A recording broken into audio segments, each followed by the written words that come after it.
As dawn breaks over the forest, Ollie the owl meticulously arranges his nest, ensuring every detail is perfect. With the first rays of light filtering through the trees, Ollie checks his watch.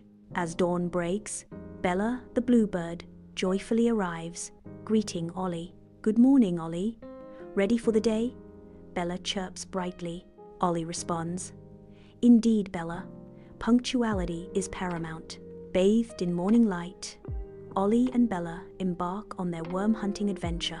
Bella taps the earth, her joyous demeanor seemingly beckoning the worms from their hidden burrows. A sudden challenge arises as a flock of rival birds descends, their eyes set on the same prize. Ollie and Bella's combined efforts lead to an impressive collection of worms, outperforming the other birds. Initially doubtful, the other birds now observe with increasing respect.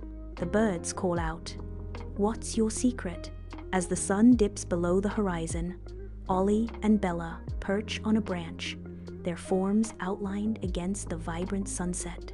The forest holds its breath, releasing a fragrant mix of pine and damp earth, as Ollie declares, "Preparedness is key." Bella responds, her voice light and airy, and a cheerful attitude helps too.